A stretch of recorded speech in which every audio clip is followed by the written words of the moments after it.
Hola a todos y bienvenidos a este Hi, maravilloso evento. everyone, and welcome. Today, we're going to open the floor with a message in my mom from Luis Gonzalez, who is the coordinator of the Council of the Peoples of Huehuetenango. We are going to open the space with a message in Maya Mam from Victor Sales, who is the General Coordinator of the Departmental Assembly of People of Huehuetenango, ADH.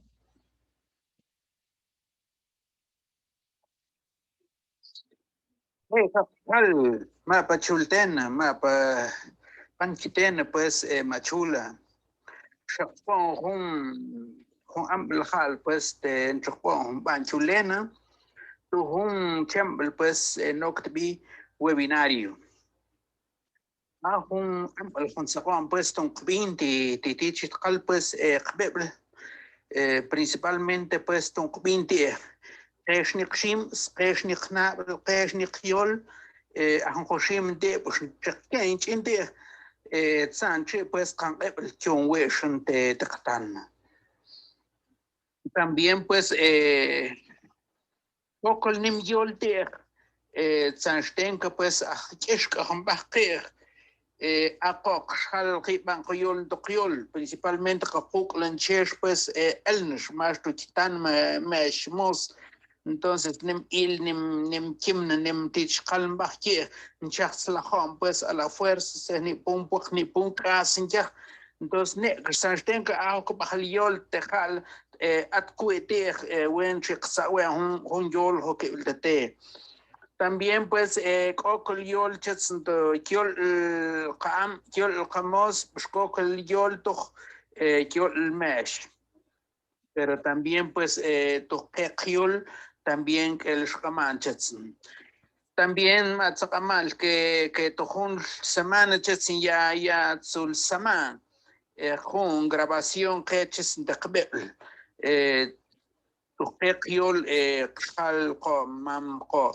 Entonces, sul jun kbel, por tanto, le quemos lo mismo ponche, busca mesh, mos potir. Atzo, pues, en shkamanche, pues pas cobin, pas coyol, pas coshimen. Il te pues ton ten me pan con ton hawan ko to tuiktan hawan ko me sine que tus cash shims chets atin yo el mosco bajo nuestros propios términos. Entonces cash shims na lo que yo ya ya pues ton hawan sine que lo que han yuksto han atson coyol de chonta que ongikinan tiyol hatin te akina Víctor Sales, Víctor Sales. Un saludo muy especial a nuestras A compañeras. very special greeting to our colleagues. Tonight webinars on our own terms, Indigenous perspective on forced displacement and immigration systems.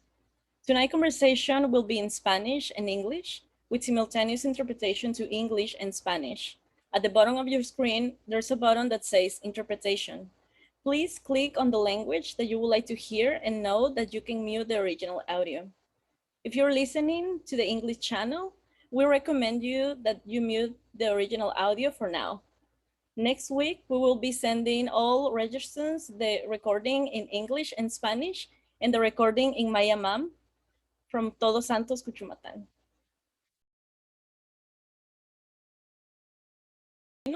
Perspectivas indígenas. Hello, everyone, and welcome to our webinar in our own terms, on our own terms, Indigenous perspectives and forced displacement and immigration systems. Today's conversation will be taking place in Spanish and English, and simultaneous interpretation in Spanish and English. At the bottom of your screen, it's a bottom that says interpretation. Please select and click the language of your preference. And notice that you can mute the original audio if you're going to listen in Spanish. We recommend that you do not mute the original audio for now. Next week, we will be sending to everyone registered recordings in Spanish and English, and also a recording in Maya Mam, Todos los Santos Cuchumatan. My name is Edna Sandoval, and I am the transporter coordinator of NISGUA. I am a mestizo femme, a mixed race femme, I'm wearing a flowered shirt. I'm wearing a long yellow earrings. I have long dark hair, and I have a piercing on my nose. The background behind me is blurred and is mostly white. Along with the interpretation, we're also happy to offer subtitles in Spanish and English that will also be available. You can see the access to subtitles at the bottom of your Zoom screen. If you are watching this on Facebook Live, please join the event via Zoom through the link that we're going to be putting on the comments. Our tech team at NISGUA is ready to help you. You can ask questions in the chat at any moment, and our team will be sending you a direct message. You can also ask questions to the panelists using the Q&A button at the bottom of your screen.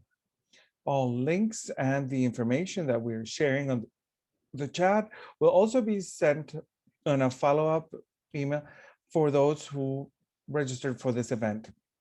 We regret to inform you that Adriana Contreras, who is in charge of our graphic recordings, graphic records, is out sick today. So we will be sending you with the recordings that we will be sending the whole graphic record to all those who previously registered for the event. We also would like to collectively acknowledge the indigenous territories that we are focusing on at this time.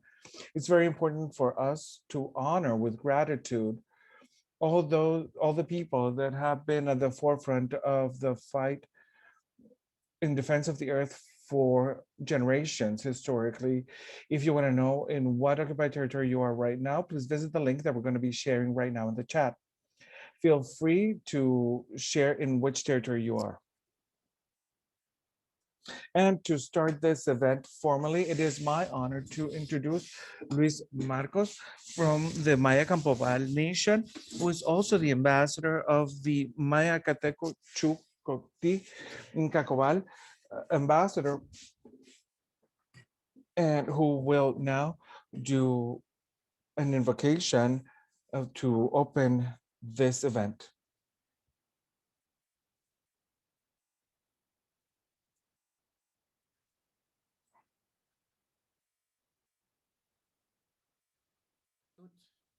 Bailana mulahi, bailana yaponi. Yurashka yurhunku altiaton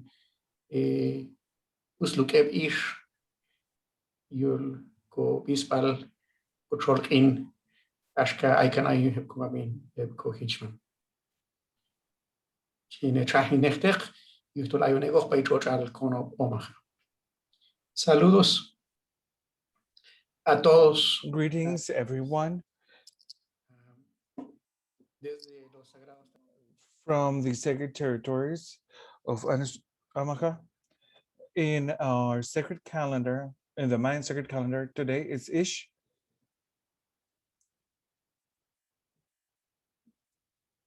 It is in its apex, and I invite you to do a small invocation. This is the energy of the women, of our sisters, of our mothers. It's the energy of Mother Earth that at this time we call upon. We call upon the spirit of our mother, her energy with us. I am in the sacred territory of the Amaha Nation, and I ask to all of those grandfathers and grandmothers of the Omaha Nation who lived here and blossomed for a time, but at this time occupied by the eastern part of Nebraska, the northern part of Kansas, and the southern part of South Dakota. These states that are on the sacred territories of this nation with a heritage of peace. These states that occupy these sacred territories in virtue of the doctrine of discovery that has come to dehumanize peoples and nations, the original peoples and nations. We ask Mother Earth that just as it is hurt by us day to day, as it is exploited by us day to day, and it heals herself, heals her wounds, and comes back to feed us again, to give us water, to give us air, to give us trees, to give us fruit, to give us vegetables that we eat and sustain us and keep us healthy. That we, wherever we are, and go through difficult times in our family lives, in our personal lives, in our professional lives, in our lives as a human family, that we heal, that we learn from our deepest our stories so that we can build a new humanity from a single understanding of our sacred history. To everyone, we send good energies and we ask Mother Earth, we ask the Pachamama who feeds us, who gives us life, who gives us air, who gives us water. Thank you. And it is an honor to be here and listening to the voices of my brethren and good energies from that are going to be shared with us and that we are going to be sharing.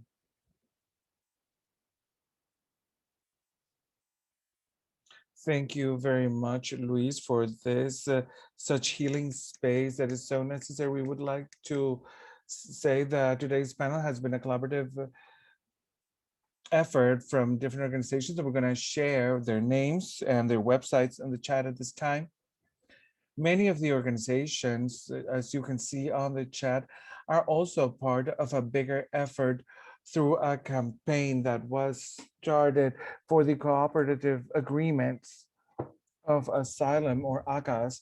We are very excited that in February, as a result of a year and a half of grassroots transborder efforts, the Biden administration stopped these inhumane agreements. In February, the president ordered different governmental agencies to determine if the federal regulations defined within the procedural frameworks for the implementation of ACAS should be rescinded. 5 months later, these regulations still stand. The Biden administration is now in debt to rescind, is late rescinding these determinations that determine that Guatemala is a unsafe country. Especially, it's a safe country, especially for Black population and indigenous populations who are victims of violence. Our campaign is committed to stop deportations during the pandemic and afterwards. The Title 42 expulsions of people looking for asylum. Title 42 is a border policy that uses the pandemic as an excuse to expel asylum seekers to Mexico or the countries of origin without due process. We invite you to take action against these human rights violations through the petitions that we are sharing in our chat, which we ask you to sign if you haven't, and share it with your relatives, your chosen family, and your friends.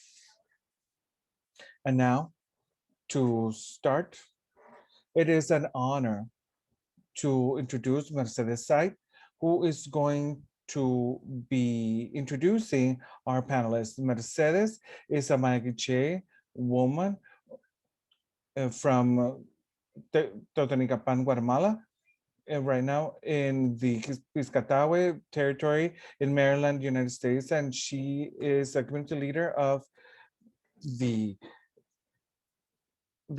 Indigenous Peoples Authority in the diaspora.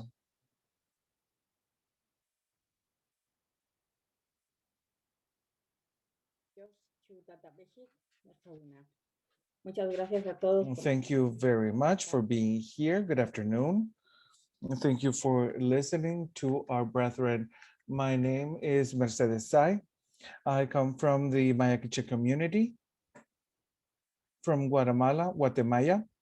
And for me, it is a great honor to introduce our brothers and sisters who are going to be with us sharing the topic of this event. I'm going to introduce Floridalma Lopez, who is Maya Quiche, who resides in the Fonga territory in Los Angeles, California. Her family is from Xelajú, Quetzaltenango, and she was part of the first migratory groups of Guatemala of people running away from states violence and intergenerational poverty. She is a professor at UCLA, and she has organized with and for the Maya community in Los Angeles through different spaces. It is for me a pleasure to introduce you, Amara Flori, as we call her. It is also my pleasure to introduce Gerónimo Ramírez. He comes from the Community Council of the Mayan League, from Maya Ixil community, born several years before the signing of the peace agreements in Guatemala. He was raised, well, his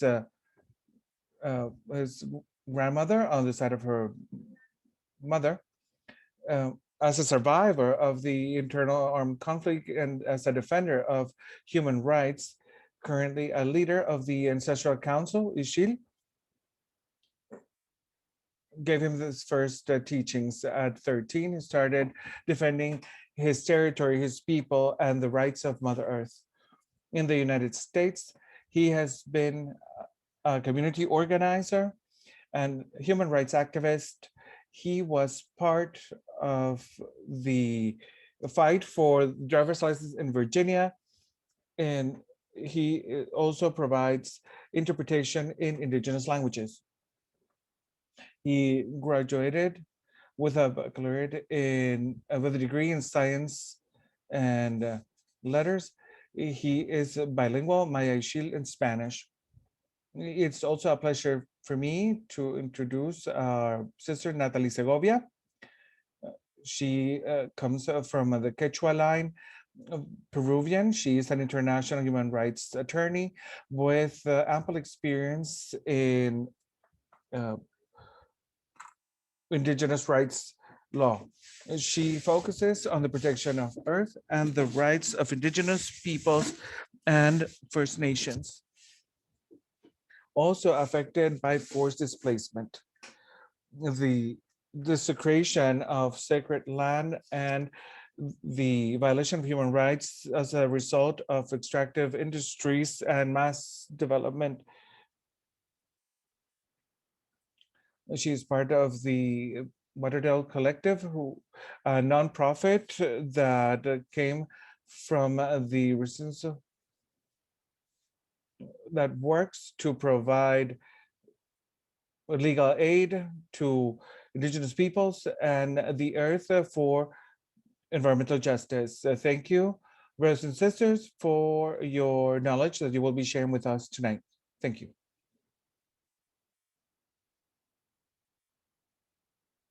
Thank you very much, Mercedes. And at this time, we are going to start asking questions to our panelists, and we are going to start with Natalie. Natalie, we would like to know, in your opinion, what are some of the structural causes for forced displacement that Indigenous peoples face?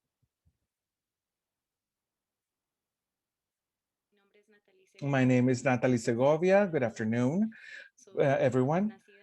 I was born in New York from Quechua Peruvian family.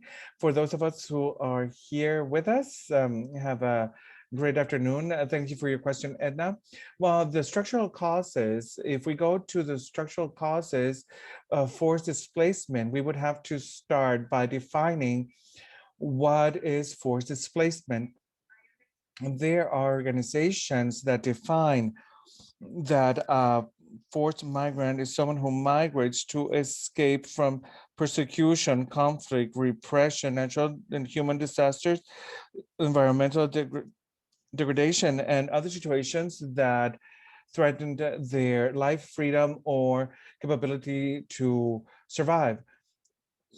So it's those who flee from political persecution, armed conflict, environmental causes due to extractive industries such as mining and others, the lack of basic guarantees in rural communities, indigenous and Afros.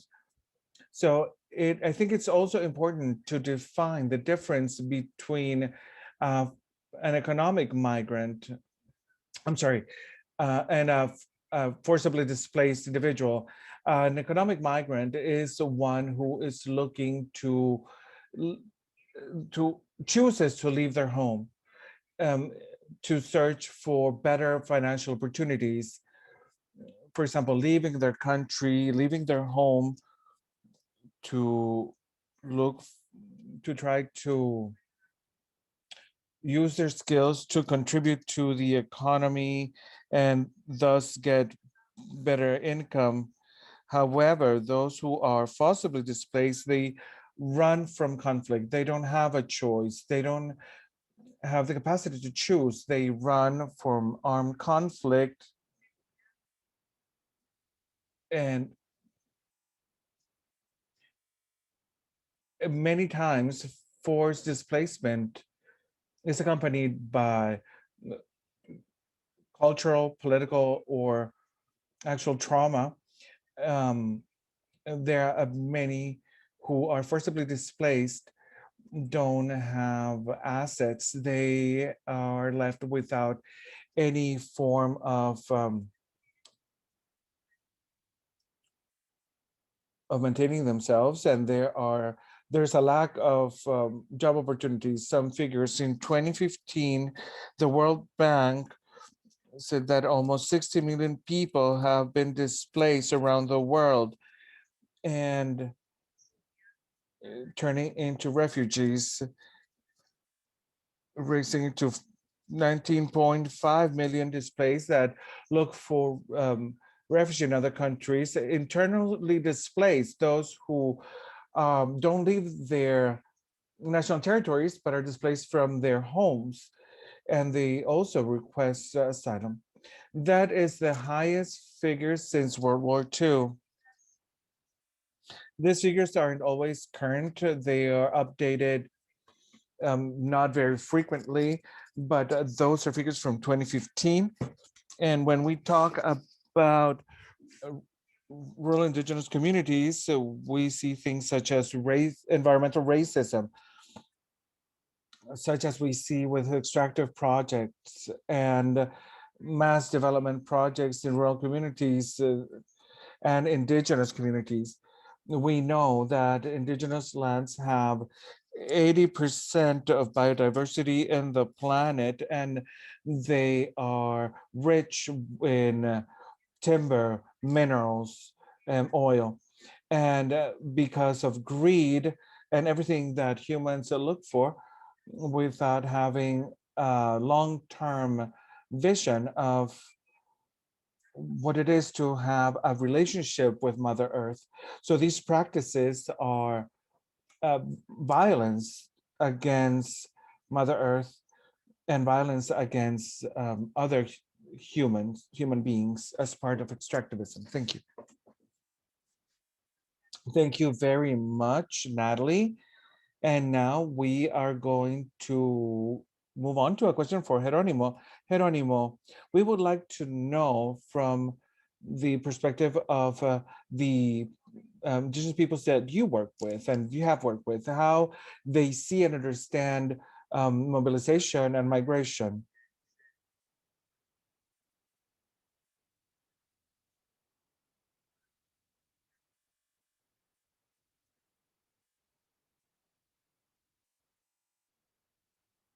Greetings, everyone. My name is Gerónimo Ramírez. I am of the Maya Ixil Nation. and I am in the ancestral lands of Piscataway. To answer the question, we see it in a simple word, but it has very deep roots and very important consequences. As First Nations, the indigenous peoples, we see human mobility and the migration crisis as a constant persecution, caused by invisibility, racism, marginalization, violence, and the violation of human rights. A clear example of this is in Guatemala. Transnational companies they displace the indigenous people to extreme marginalization. These transnational companies, under the authority and the support of the Guatemalan state, marginalize us as indigenous peoples, as First Nations, violating our self-determination on our assets, sacking our jade, our rivers, and our natural resources. We are rooted and connected to our Mother Earth, to our Mother Nature. So these conflicts cause forced migration and human mobilization. So as First Nations, we see this as a constant persecution caused by these reasons, such as invisibility, and react to this as a persecution from the beginning. This started over 500 years ago when our nations were made invisible and our nations were violated. That's when it started over 500 years ago. So more than ever, we are visible and we find our human rights violated.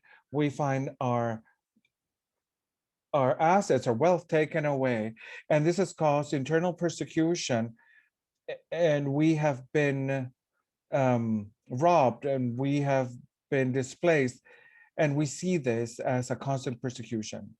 Thank you.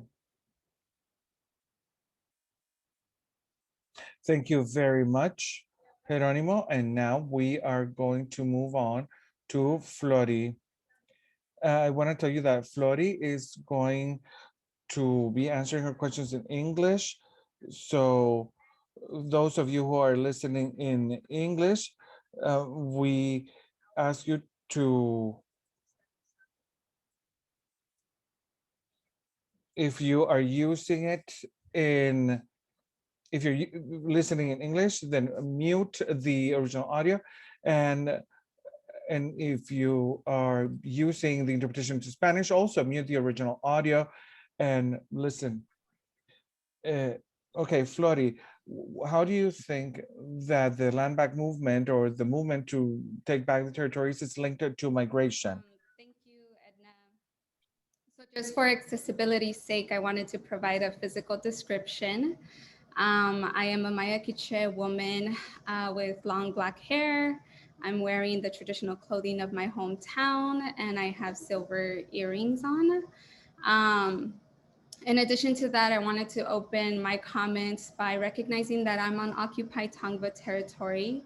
For me, it's always important to, as an Indigenous migrant, understand that when I am on this land, it is not my ancestral homeland, and the people whose ancestral homeland it is are still fighting for a life of dignity, of sovereignty. And so it's important for me to move through any space with that understanding. And then I also wanted to just begin by saying that I'm an academic, right? I'm a scholar, a researcher at a university. And in academia, there's a culture of always understanding ourselves as experts. And for me, it's really important to challenge that. And so what I offer here are very humble thoughts, knowing that I'm still learning from not just my elders, but from different movements across borders. So I want to recognize that it's just an offering for folks. And I hope that it helps us think through a lot of the chaos and destruction that we're seeing being put on our communities today. I also want to honor the Nawal of today with this Ish. It's the energy of the jaguar, energy of women, which is partially why I decided to wear the traditional clothing of my hometown as a recognition that this is something my own grandmothers fought to do, experienced racist discrimination because they did it. And so for me, it's really important to ground myself in that and to say that as I want to recognize that my traditional clothing was woven by my uncle. And so also happy to be representing that in this space as well. So the question about the land back movement and how it ties into migration. So as I was thinking about this question, I thought about two things, right? I thought about the land back movement as kind of a transnational framework. And I think for me, land back in Guatemala is an ongoing struggle. It's a struggle, as Gerónimo shared, that begins 500 years ago, right? With the invasion of our territories and the formation of these settler countries that really have come to attempt to once steal indigenous territory, but then also even dispossess us of our own labor, right? And our own knowledge systems. And so for me, land back movement is really about not just saying we want to own a piece of land, because that's not necessarily the relationship we want to have, right? But it's about saying that we have a right to live lives with dignity, to establish and continue to reproduce our own forms of governance. And I think on our ancestral territories, because I think when we don't have land, that's exactly why we see the type of migration and displacement that we see today. It's because we're not able to have not just a land, literal physical land, but also an economic system where we can sustain ourselves against these major corporations that are invading our territories, right? And so land back for me is really important, but I also think there's a way to tie back this notion of land back with gender as well. And the reality that we see a lot of gender violence in Guatemala against femmes, right? Against women, girls, and femmes.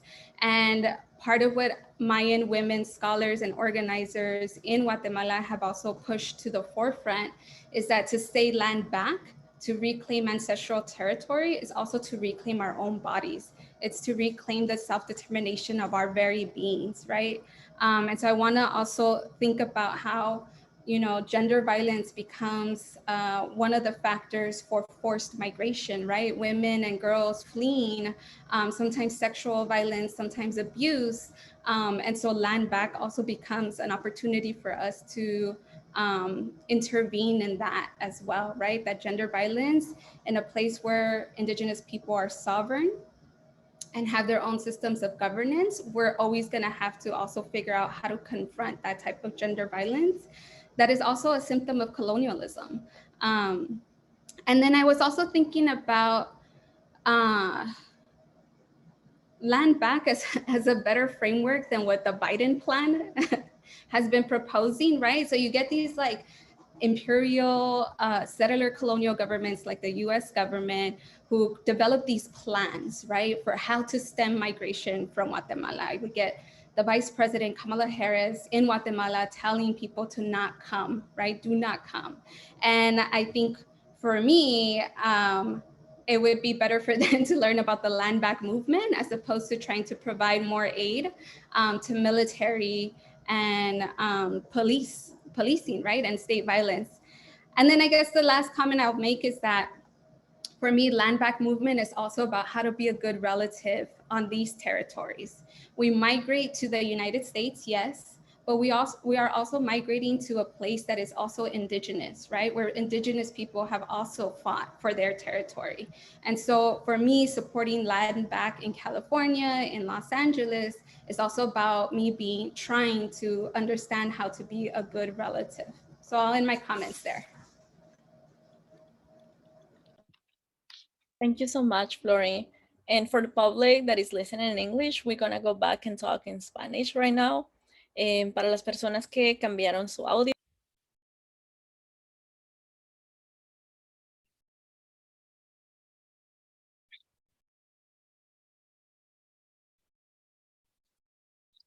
So once again, we are switching back to Spanish. Please click on the mute original audio because we will be speaking in Spanish.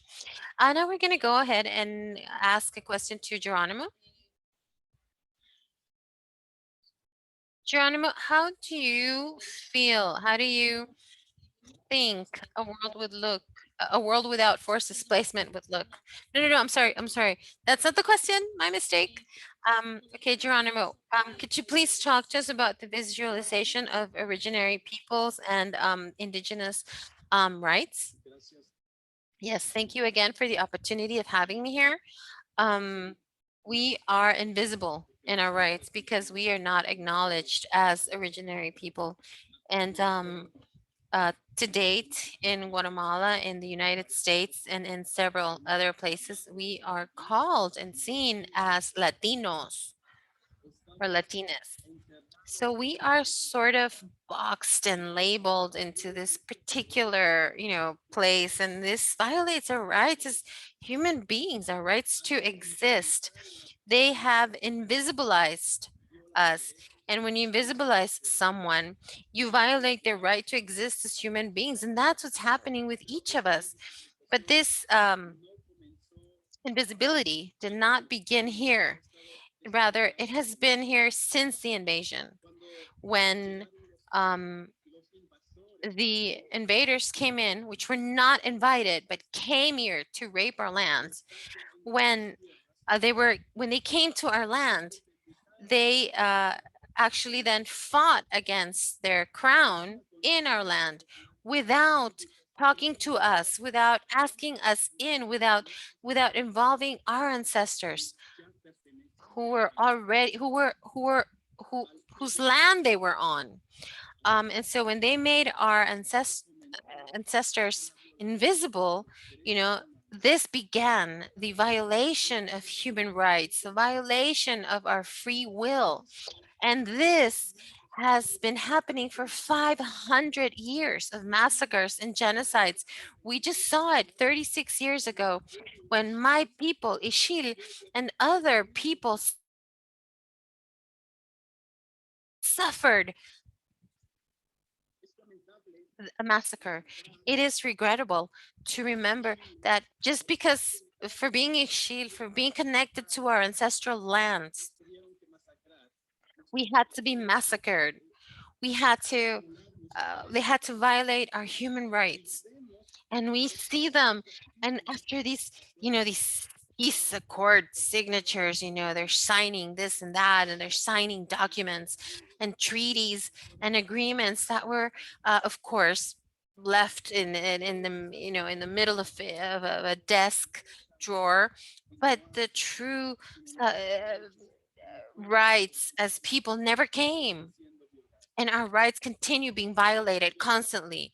And today, we still see at the borders in 2019, when our children from our originary peoples, we saw Claudia, Jacqueline, Felipe, Juan, Wilmer,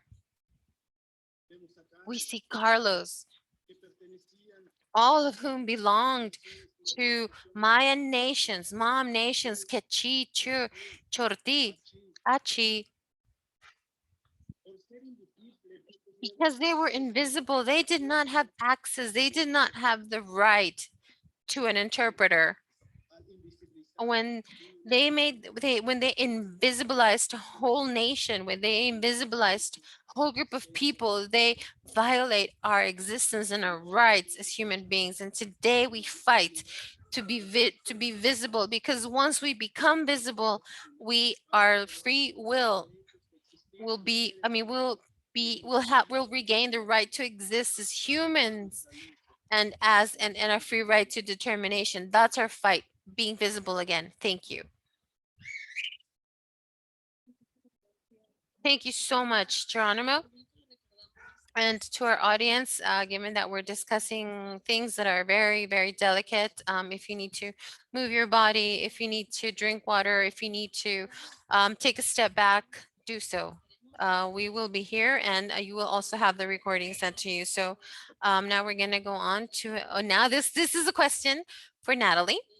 And that is, how, in your perspective, do you believe a world would look like without forced displacement? Yes, Edna. Flora and Geronimo, thank you so much for sharing the space with us and just filling it with that special energy you both have. Dr. Flody, I mean, we're all connected to each other. We're all family. We're extended family, and that is worldwide. Um, as Geronimo said, we're fighting for our visibility, for our indigenous visibility, for the visibility of our ancestors, and we're still standing strong with the strength we draw from our ancestors, from our grandmas.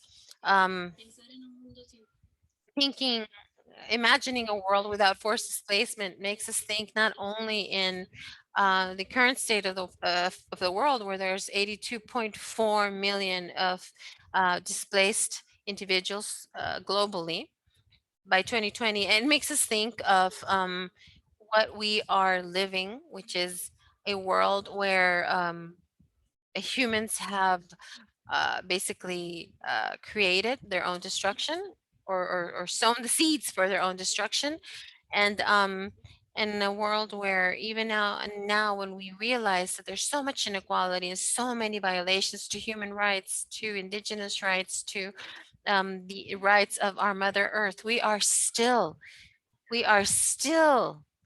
thinking about choosing um, extractive products like mining, um, gas, oil, gas pipes, oil pipes, and thinking of a world without forced displacement is going to the root. It's going to the core. We have to look at wars. We have to look at conflict. We have to stand and rise above everything that causes forced displacement. And it's so necessary to become human again, to go back to our roots, to understand what it actually is to be a human being, and live and coexist in peace with one another, and with our Mother Earth. So basically, what is the relationship that we have, and what is a relationship? We have to stop um, hurting our Mother Earth. We have to stop, and we have to fight for the free determination of people. We have to start looting the land. And this, of course, also entails a legal fight and the free determination of the peoples who are focused not only in international law, but in indigenous rights, in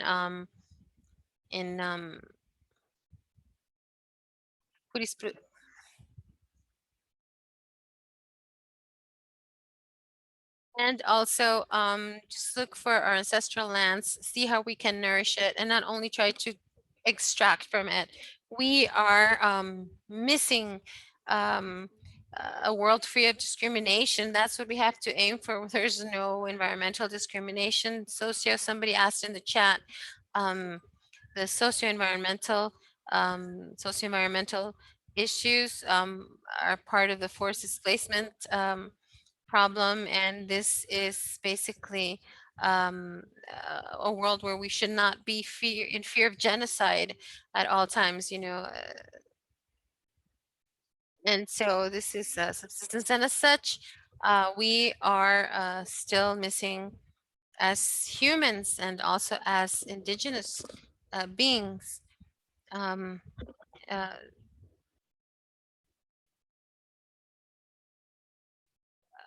we have to understand the sacred aspect of the law. Here in the United States, the Constitution and the law is like something that is almost sacred, and we have the possibility and the ability to change and push. So there are social changes in the social fabric, and also within the laws around the world. And as Berta Cáceres said, we will do it. The river told me. Thank you. Thank you so much, Natalie. And now we have another question for Flori. And once again, just ask the audience that we will be switching languages again. So again, if you are in original language, please click on translation and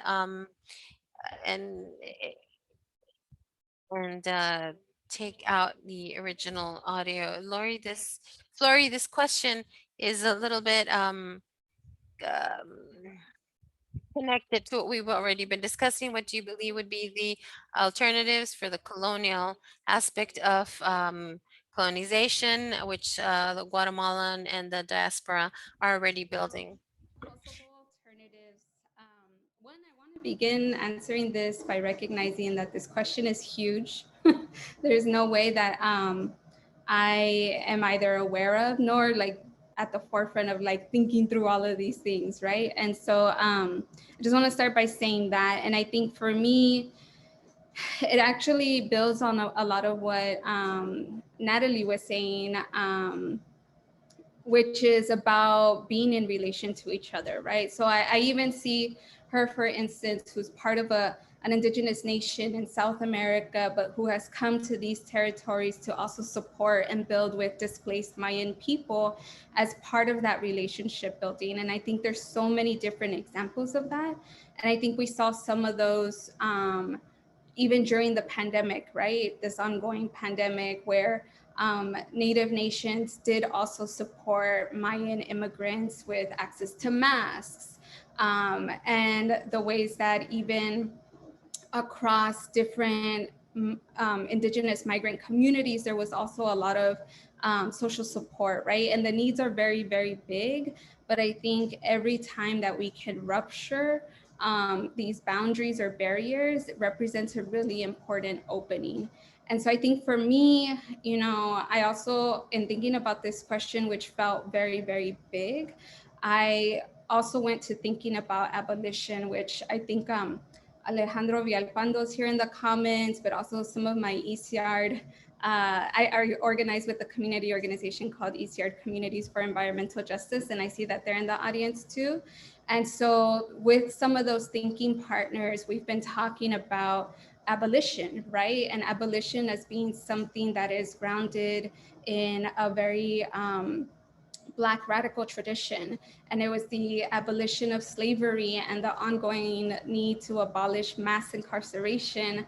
And so I started to think about what would it look like to think about migration, quote unquote, immigration from an abolitionist perspective, where we not only want to abolish the detention centers, get rid of them, just stop, but also abolish these settler governments, right, who have no right really to say who belongs on these territories and who doesn't, because like Gerónimo mentioned, they came here to declare their independence on our ancestral territories, which is a huge problem. And I think that conversation around abolition in relation to Black communities across the globe is something that I would like to see happen more, because I also think that abolition is very generous.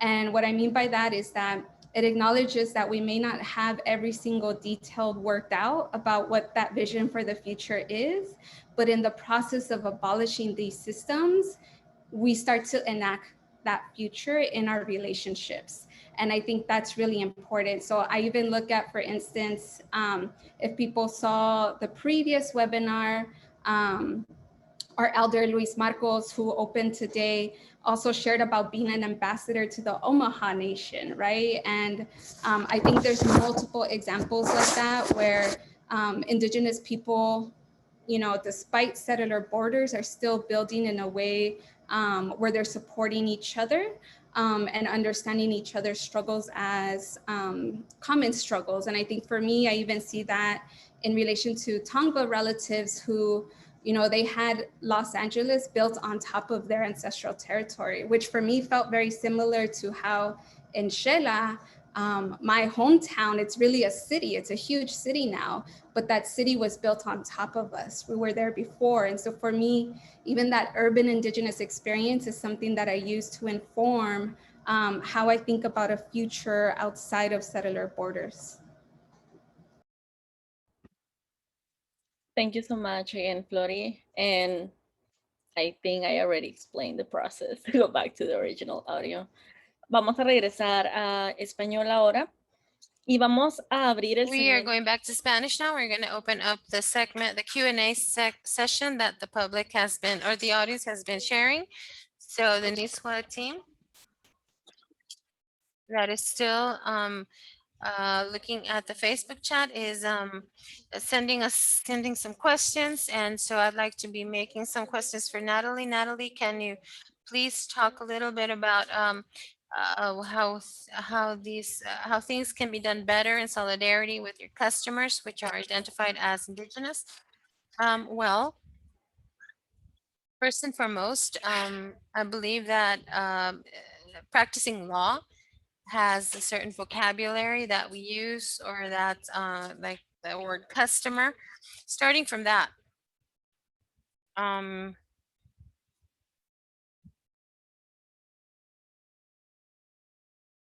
so the word customer are the people that I work with, the people that I work for, the people that I represent. And so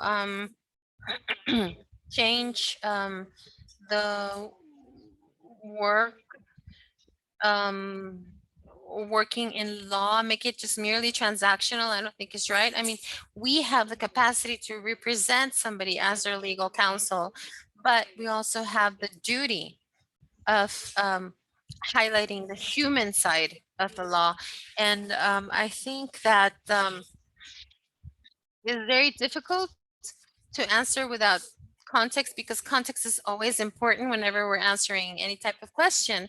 And depending on where we're at, who we're working with, what are the goals and the purpose of the work that we're attempting to achieve. But I believe that in general terms, doing a good job with an Indigenous community, or with anyone that you're representing, it's important to have the respect, an innate respect towards their culture, towards all cultural practices, which many times are part of the identity of those we represent. And so we need to understand that we're not always going to really know or understand everything to a T, but as an attorney, we are locked down in a colonial system. We are boxed in a legal framework that was designed in such a way where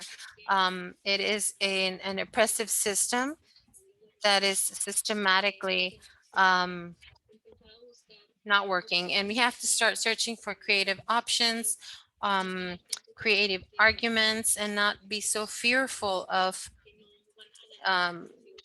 making arguments that are not going to be winning arguments, quote unquote, but rather make those arguments that we need to start putting out there. For example, the self-determination and sovereignty, which a lot of times, a lot of attorneys say, well, that is an argument that will never win a court, that will never be approved by a judge, and that is obvious. So they kind of let them go, because that argument will never really be a winning argument. And so just leave to the side that idea of just, all we care about is winning, because maybe telling a story is more important and more impactful for what we're trying to achieve at the end of the day. And it may be something very powerful for those that we are representing. And so thank you very much. That would be my answer. Thank you, Natalie. And now we will go on with a question for Gerónimo. This is a very loaded question. If you don't want to answer, you can always say no. But this question is being made for you specifically within the context that on the last few months and the context that is taking place at a global level, there are several, the mass graves that have been found in Canada filled with the cadavers of Indigenous children.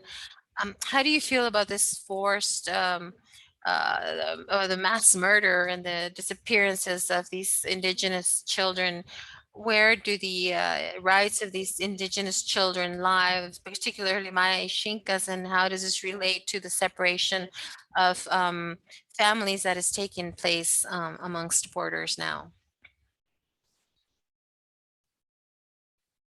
Thank you. And thank you for the question. I think that with a heavy heart and with much respect to our extended family of the originary peoples in the Canadian borders, we know that originally was 215 children who were found in that mass grave. And this has to do with the separation which took place, Guatemalan children at the border. But this doesn't start today. This is not something, it's a policy of genocide and massacre. To massacre our children, because these are our future. These are the future of an existing nation. And this is a colonizing policy to massacre, of genocide. That's all connected. And it's all connected to our extended family, and not only Canada, Guatemala, United States, but all throughout America, where we have existed for thousands and thousands of years. And to separate the children, the first minister said this is an embarrassment in our history. But besides that, how can we fix this? What reparation can we provide? And when we separated the children from their parents in the border, Donald Trump said, oh, I don't want to do this, but he was still doing it. So this is something that's so very painful, but I do not wish to continue without mentioning the heroes, Claudia from the Mayamam Nation, Jacqueline, the Quechua Nation, Felipe from Chu Nation, Juan from Cherti Nation, Carlos from Achi Nation.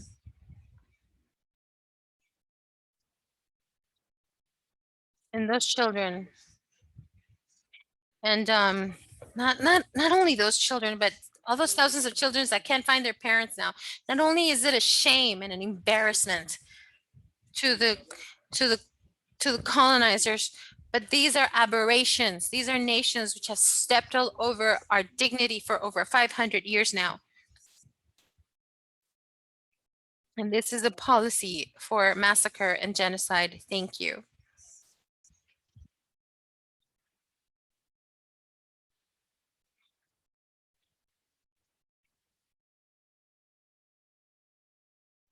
Thank you very much, Gerónimo. Thank you for putting your all in all your answers and sharing this type of analysis that is so in the cut.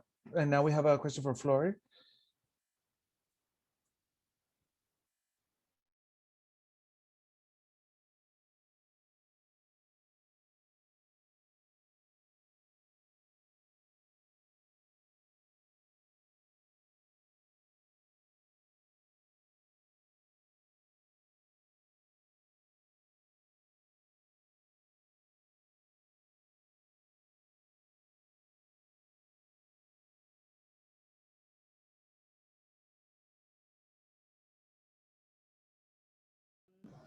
Gerónimo's comments, for me, I mean, they kind of like take my breath away a little bit, because it's true. When I was seeing this news around the graves that were found, that, you know, a lot of people knew were there, a lot of indigenous communities knew were there. I did think about Guatemala and the ways that mass graves were a strategy of war, and the ways in which, you know, part of the healing has been to recognize just the tremendous capacity of Mother Earth to hold our relatives, because she's our mother. And so, okay, so in terms of the question that was asked, I think part of it is challenging, is understanding that settler colonialism is also a gendered project. It is not just about settlers in general, but it's about the reproduction of like a nuclear biological family that is going to own property, that is going to be quote unquote good citizens of the nation. And so I think part of what we're seeing in migration is that there's a certain type of gender violence that is impacting women, in part because we're not seen as real full members of our families, of our communities sometimes, especially of our nations, right? And what we see is this kind of, and this also goes for trans women too. And so what we see is this powerful overlapping of impunity that is available to a lot of men who are part of the police force, men who are soldiers, men who work at these construction sites, at these mega projects, men who work as part of Border Patrol. And I think a lot of the violence as a result tends to get overlapped. And so that's partially what we're seeing is the inability for the media and for the government to also recognize that we're talking about not just men, but we're talking about entire families and communities and nations, really. And that has to be part of how we rethink migration on our own terms, right? That if we understand within Indigenous like frameworks that children are sacred, why would we ever put them in detention centers? And so I think that's part of maybe the promise or the possibility that exists when we shift away from thinking about migration solely through the experience of cis hetero men. Thank you so much, Flori. And as we're gonna be closing right now this webinar, I would like to ask Flori if maybe you can give us some closing remarks, 1 or 2 minutes, just to tie a little bit some of the things that we've been talking, or just give you the space to make a call for action or a message that you believe that is important to deliver tonight. And then we're gonna go moving to Gerónimo and Natalie. I think just 2 things. I think one is that all of us have a responsibility to learn how to be good relatives when we're part of the diaspora. That can happen in so many ways, big and small, exactly where your 2 feet are right now. And so that would be one thing. And I think 2, I think all of us are hungry for a different world, a world where we don't see this type of violence. But I think part of the process to get there is what they say, right? Kill the cop in your head, right? So start to, as much as possible, denaturalize, right? Question how normalized violence against each other, against other members of our community who we may not share the same experience as, but are still part of our people, and really start to challenge that within ourselves so that we can lose those kind of barriers and walls that exist within us, and we can embrace each other more fully outside of settler logics, outside of ideas of citizenship, outside of ideas of heterosexuality, outside of ideas of like gender norms, right? I think the more that we can open ourselves to all the like vibrant, beautiful people who make part of our relatives, then the more we'll be able to put into action the world that we're trying to create. Thank you so much. Ahora vamos a pasar a... Okay, now we're going to move on to Spanish. So you can go to original audio if you were listening to the interpreters. And I would like to open the floor to a few closing remarks to close this event. Any thoughts that you think that might be important, that might encompass the topics that we've discussed today, or a call to action? So I would like to ask Natalie to give us a few closing remarks. Thank you, Edna. Thank you, Flori. And I think Flori really summarized what is in all of our hearts, that is necessary to relearn how to relate to each other. It's important to look for the connections between ourselves as human beings beyond those things that brings us together. Look for those things that link us. And so, and there's something that sounds maybe idealistic, but really I've seen the possibility when we have the opportunity to make small changes and how those changes tend to grow. I've seen it also within the lawyer communities that I work with in our networks, our professional networks, our community networks, the spaces that we occupy, look to occupy them with integrity. As a very dear and respected Lakota brother says, it's not the what, it's the how we relate, how we do things, and go beyond those problems that we have, start looking for solutions, not be afraid of being creative, not being afraid of imagining a different world. We really need it, and the time is now.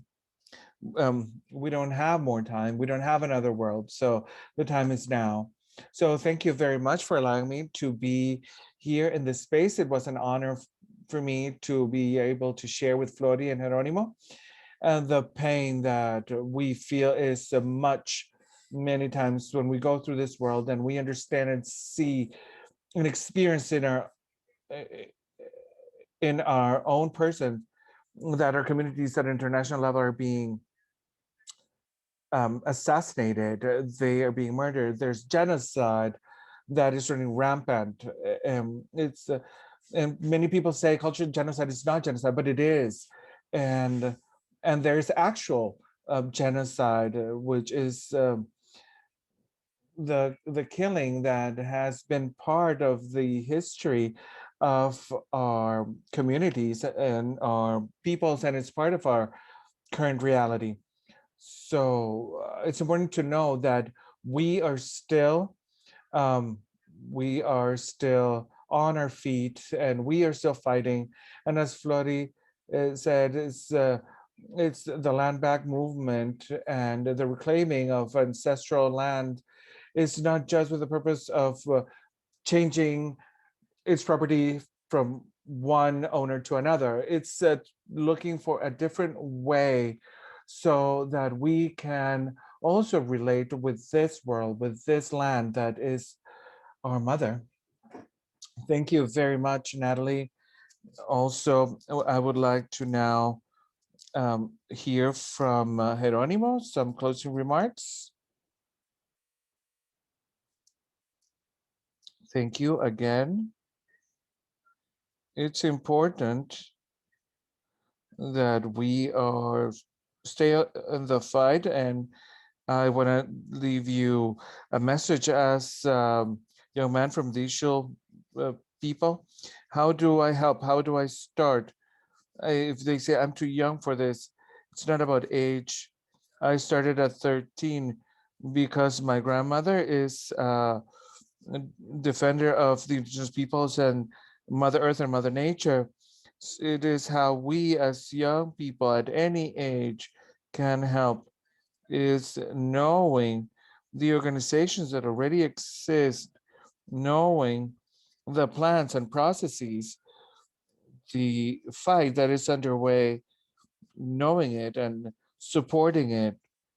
Because if we want to start helping, there is work that has already been done. In my language, we say, which means the road already that you're already on. So this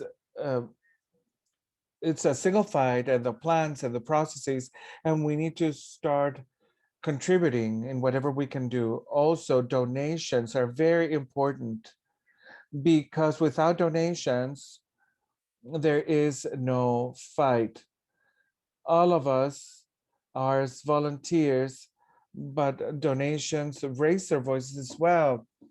So if I don't have the time, but I have the possibility, there are different ways in which we can contribute to the fight on our visibility, on our equality and justice, on true forgiveness and true payback. So thank you very much for this opportunity, and thank you to everyone present. Thank you, brothers and sisters. I represent the Liga Maya, and you can follow us on the Mayan League. Maya, Liga Maya, and we are present in all social media, so you can follow us there. Thank you very much, Gerónimo. I want to thank you profoundly, all of you, Natalie, Florian, Gerónimo, and our interpreters, Waldo, Rocio, Luis, Adriana, Juan, Tess, the people in charge of subtitling in real time, and all the organizations that sponsored this event. A special thanks to American Friends Service Committee and Louis Chartable Given Fund for their financial support to this event. And we ask you to join us in our call to action by signing the petitions sent to the link. And you can also see it on the chat, and you can also find it going to www.nisgua.g. And as Gerónimo was saying, for those who want to contribute to the fight, but they don't have the chance because of time or resources, because we're trying to survive capitalism. And we invite you to make donations to the organizations that our panelists have shared with us and that we're going to be sharing with you in the chat, the International Mayan League, as well as the Pishimixim Mayan Community, PESWA, and the Water Protector Legal Collective. These links are going to be available to you via chat if you are on Zoom. And if you are watching on Facebook, you can also access to the links to donate through the comments. Thank you very much once again. And we hope to see you next time. And we say goodbye in solidarity.